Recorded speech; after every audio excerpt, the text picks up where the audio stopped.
श्रीमद् भागवत महात्म्य रे प्रथमे भगवान कृष्णंकर वंदना करि सारिबा परे व्यासदेव वंदना करुचंती जे कथावाचक आजन्म ब्रह्मचारी जे परीक्षित महाराज को 7 दिन धरी भागवत श्रवण करई थिले से सुखदेव को एते सुंदर भावरे गोटाए श्लोकरे तांकर जन्म ठारू कार्यक्रम आरंभ पर्यंत अति संक्षिप्तरे व्यास वर्णना करुचंती। जंग प्रव्रजन्तमनुपेतमपेत कृत्यं दैपायनु विरह कातर आजुहाव पुत्रेति तन्मयतया तरभूभिनेदु तं सर्वभूत हृदय मुनिमानतोस्मि।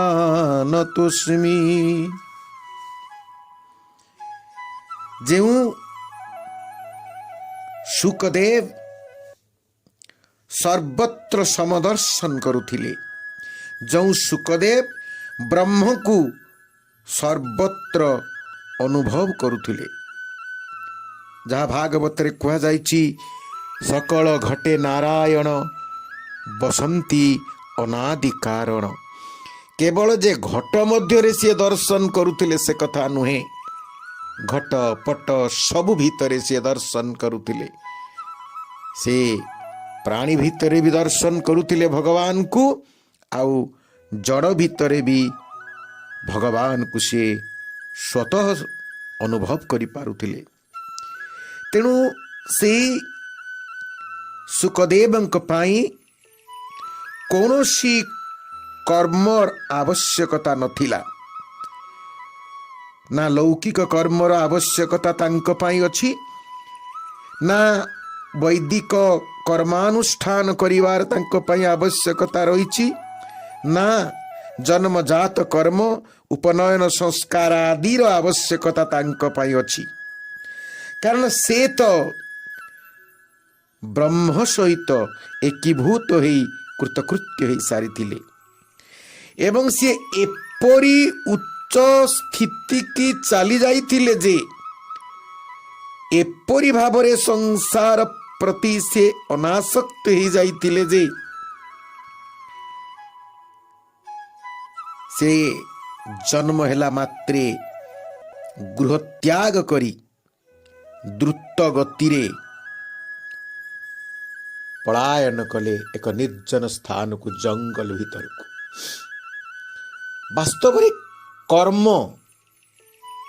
जीव को बांधी दिए, से शुभ कर्म हो पारे, से अशुभ कर्म हो पारे, से पाप कर्म हो पारे बा पुण्य कर्म हो पारे।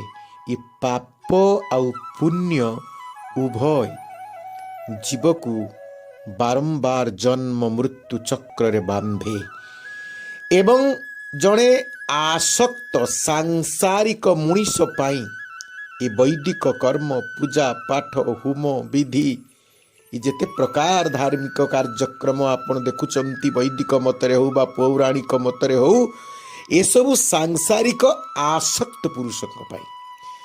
जो माने अनासक्त पुरुष, जो माने संसार विरागी पुरुष, जो मानकर सर्वत्र ब्रह्म दर्शन हो जाइछि, जो माने निज भितरे ब्रह्म को एवं ब्रह्मंक भितरे से माने निजे अछंती बोली ए ज्ञान स्वतः सिद्ध हो जाइछि, सेमानक पाई ए सब कार्यर कौन सी आवश्यकता नहीं। तेणु सुखदेव जन्म हेला मात्रे सीधा जंगल को चारिले, किंतु दैपायन विरह का तर आजुहाव, तांकर बापा ଦୈପାୟନ ବ୍ୟାସ ଏକାକୀ ଦ୍ରୁତ ଗତିରେ ପଳାଉଥିବା ସୁକଦେବକୁ ଦେଖିକି ବିରହ କାତର ହେଇକି ଡାକିଲେ, ଆରେ ବାପା କୁଆଡ଼େ ଚାଲି ଯାଉଛୁ, କୁଆଡ଼େ ଚାଲି ଯାଉଛୁ, କୁଆଡ଼େ ଚାଲି ଯାଉଛୁ। ସୁକଦେବ ଥିଲେ ବ୍ରହ୍ମଭୂତ।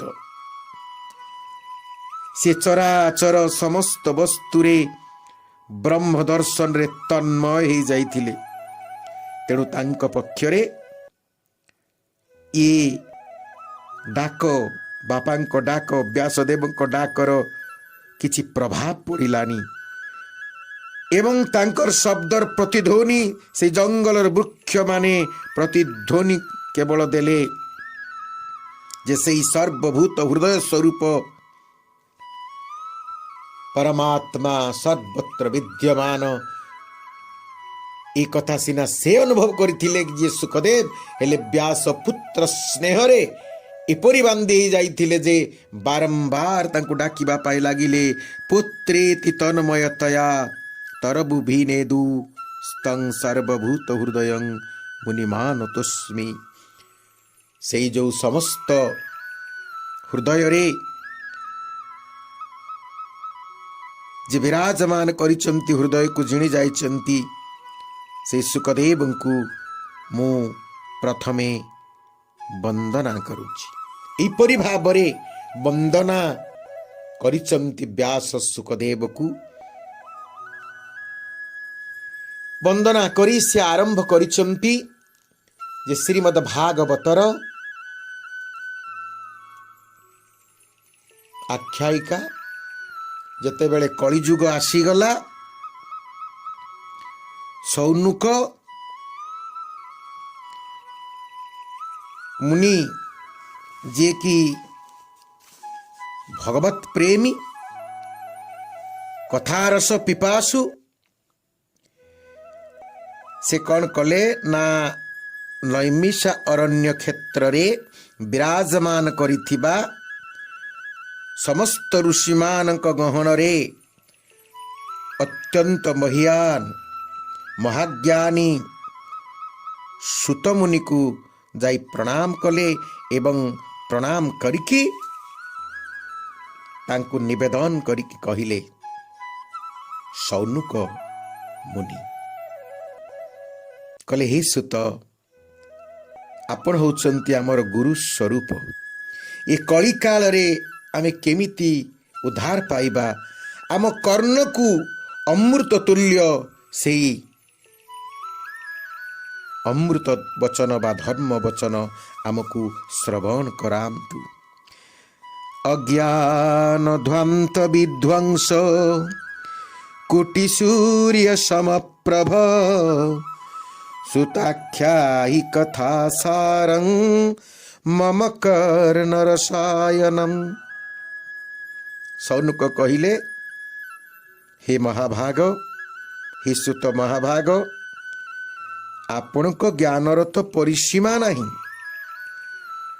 ଆପଣଙ୍କର ଜ୍ଞାନ ସମୁଦ୍ର ଭଳି ସବୁ କିଛି, ବେଦ ବେଦାନ୍ତ ପୁରାଣ ଶାସ୍ତ୍ର ସବୁ ଆପଣଙ୍କୁ ଜଣା।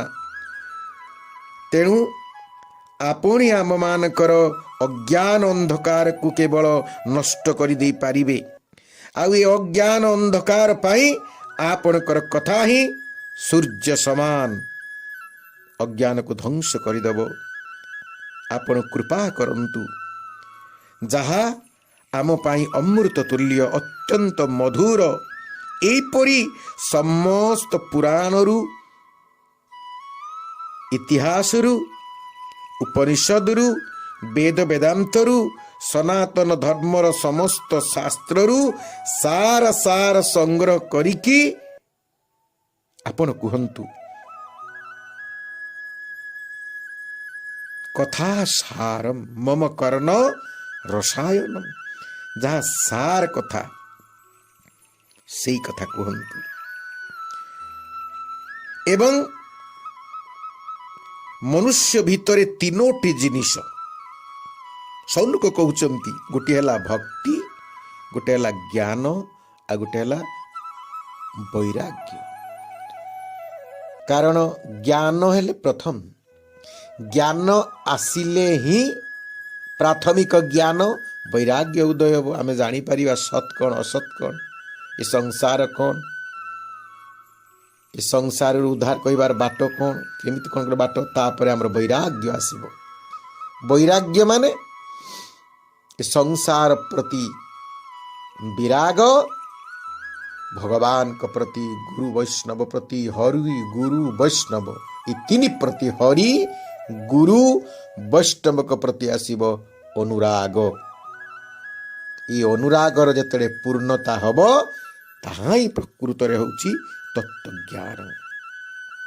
सेतिपाई सौनक सुत को प्रार्थना करी कहउछंती, हे महाभाग, भक्ति ज्ञान विरागाप्तु विवेक वर्धते महान, माया मोह निरासश्च वैष्णवैः क्रियते कथम। भक्ति और ज्ञान वैराग्यरु जो विवेक उदय हुए, आपण से साधन उपाय बतई दियंतु एवं एई विवेक कि प्रकार वृद्धि हबो। विशेष करी आमे माने एई नैमिष्या अरण्य रे समस्त वैष्णव मान एकत्रित हेइछु, तेणु आमे किपरि मुक्ति पाइबु, किपरि एक कली कबलरु उद्धार पाइबु, कृपा करी आपण कुहंतु। कारण आपण होउचंती परम वैष्णव, आउ परम वैष्णवंकर उपदेश ही केवल कली कलुष को ध्वंस करि पारे, आउ केही करि पारिब नाही। ये कली अत्यंत घोर कलिकाल वर्तमान, आमे कथारे कहिनी कि घोर कलिकाल। एई कथा ही सौनक कहउचंती, इह घोरे कलौ प्रायो जीवश्चासुरतांगता, क्लेशाक्रांतस्य तसैव शोधने किं परायणं। ये जो कलिकाल वर्तमान घोर कलिकाल चली, ये कलिकाल रे जीव माने समस्ते अस्तव्यस्त हो जाइछन्ति, मायार कबल रे पड़ी जाइछन्ति, एवं ये जीव मानकर विशेष करी मनुष्य मानकर स्वभाव असुरी स्वभाव हो जाइछि, एवं सेमानकर सात्विक राजसिक भाव आउ नाही। सेमानकर मन, सेमानकर कर्म, सेमानकर आचार, सेमानकर विचार सब हो जाइछि तामसिक। तेणु ई प्रकार तामसिक कर्म करुथिबा मनुष्य माने, तामसिक भोजन करुथिबा, तामसिक मनोवृत्ति रखिथिबा, तामसिक भाव संपन्न ई तामसिक जीव मानंकु कौन कले, कौन श्रवण कले, कौन आचरण कले आमे सात्विकता आड़क जीवु, दैवी शक्ति संपन्न हबु, आमरे आसुरिक शक्ति आसुरिक स्वभाव नष्ट हो जीव। विशेष करी कली जुगरे जीव मानकर कौन करिबा उचित, जहा हमको दिव्यता आड़क नहीं जीव, कृपा करिकी आपण कहतु। आपण एमिति एक साधना हमको कहि दियंतु, जो साधना रे हमर भगवत प्राप्ति हब। श्रेयसां जद भवेत श्रेय, पावनानां च पावनम, कृष्ण प्राप्ति करम शश्वत, साधनं तत् बदाधुना। तत् बद अधुना, वर्तमान आपण कहतु, आपण वर्तमान कहतु। हे सुत महाभाग, आमको एपरी शाश्वत सारस्वत साधन आपण को कहि दियंतु आम मानकु, जहाँकि ए कली जुगरे सबुठु बेसी कल्याणकारी, ताठु कल्याणकारी साधन आ किछि नाही। ये कली जुगरे आम ये जीवात्मा को ପବିତ୍ର କଲା ଭଳିଆ ସାଧନ ଆଉ କିଛି ନଥିବ। ଏବଂ ଯୋଉ ଆଚରଣ ସାଧନ ଭଜନ କଲେ ଆମେ ଭଗବାନଙ୍କୁ ପାଇପାରିବୁ। କୃଷ୍ଣ ପ୍ରାପ୍ତି କରଂ ଶଶ୍ୱୋତ୍ସାଧନଂ ତଦ୍ବଦାଧୁନା। ଯାହା କୃଷ୍ଣ ପ୍ରାପ୍ତି କର, ଆମେ ଭଗବାନ କୃଷ୍ଣଙ୍କୁ ପାଇପାରିବୁ। এই ପ୍ରକାର ସାଧନ ଆମକୁ କହିଦିଅନ୍ତୁ। ଚିନ୍ତାମଣିର୍ଲୋକ ସୁଖಂ ସୁରଦ୍ରୁ ସ୍ୱର୍ଗ ସମ୍ପଦମ୍ ପ୍ରଯଚ୍ଛତି ଗୁରୁ ପ୍ରୀतो ବୈକୁଣ୍ଠଂ ଯୋଗୀ ଦୁର୍ଲଭମ୍। ହେ ଗୁରୁଦେବ, ସୌନକ ସୁତକୁ କହୁଛନ୍ତି, ହେ ଗୁରୁଦେବ, ଗୁରୁ ଯେତେବେଳେ କୃପା କରନ୍ତି ସବୁକିଛି ସିଦ୍ଧି ହେଇଯାଏ। ଆମେ ପ୍ରାର୍ଥନା କରୁନି କି, ଜୟ ସଦ୍ଗୁରୁ ଈଶ୍ୱର ପ୍ରାପକ ହେ, ଭବରୋଗ ବିକାର ବିନାଶକ ହେ, মন যেনে রহে তব শ্রীচরণে, গুরুদেব দয়া কর দীন জনে। গুরু কৃপা কলে ঈশ্বর প্রাপ্তি हुए। গুরু হি ঈশ্বর প্রাপক। গুরু ହେଲେ ବାସ୍ତବରେ ସ୍ପର୍ଶମଣି ଭଳିଆ। ଗୁରୁଙ୍କ ବିନା କୃଷ୍ଣ ପ୍ରାପ୍ତି କରିବା ବିଶେଷ କରି କଳି ଯୁଗରେ ଅତ୍ୟନ୍ତ ଦୁରୂହ। ସେଥିପାଇଁ ସୌନକ ସୁତକୁ କହୁଛନ୍ତି, ଚିନ୍ତାମଣିର୍ଲୋକ ସୁଖଂ ସୁରଦ୍ରୁ ସ୍ୱର୍ଗ ସମ୍ପଦମ୍ ପ୍ରଯଚ୍ଛତି ଗୁରୁ ପ୍ରୀतो ବୈକୁଣ୍ଠଂ ଯୋଗୀ ଦୁର୍ଲଭମ୍। ये जो चिंतामणि बा स्पर्शमणि, ये केवल ये संसार सुख हमको प्रदान करे। ये पारमार्थिक सुख ये स्पर्शमणि बा चिंतामणि दे पारिबनी। किंतु ये जो कल्प वृक्ष सी कौन करिबा, आम पुरी गले कल्प बटरे डोर बांधु। ये कल्प बट आमको केवल स्वर्ग दे पारिबो, मुक्ति दे पारिबो, स्वर्गीय संपत्ति दे पारिबो, ताटू अधिक हमको दे पारिबोनी। सांसारिक सुख दब स्पर्शमणि, स्वर्गीय सुख दब कल्पवट। किंतु गुरुदेव यदि प्रसन्न हो जाती आम उपरे, जहा जोगी जनक पक्षरे दुर्लभ जो साधन, से साधन सिद्धि हमको प्रदान कर देवे। एवं जीवर सर्वश्रेष्ठ गति होउची जो नित्य वैकुंठ धाम, जो नित्य धाम रो अधिकारी करी देवे केवल गुरुदेव। नित्य धाम रो अधिकारी केवल गुरुदेव करी देवे। गुरुंक बिना आउ केही करि पारिबे नाही। ई कथा को कही सौनक मुनि समस्त मुनि मानक सहित सुतंक श्री चरण रे दंडवत प्रणाम कले।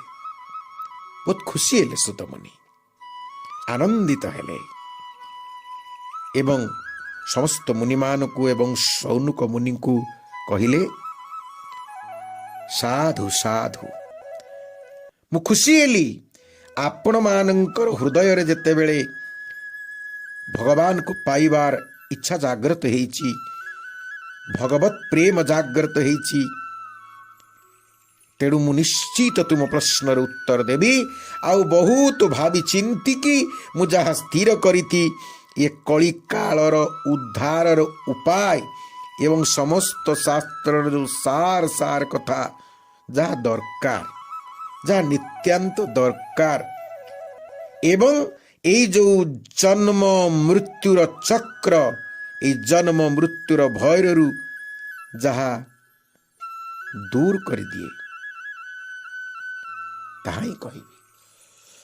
ଯେଉଁ ଉପାୟ ଅବଲମ୍ବନ କଲେ ଅବଶ୍ୟ ତୁମେ ଭଗବତ ପ୍ରୀତିର ଭାଜନ ହେଇପାରିବ,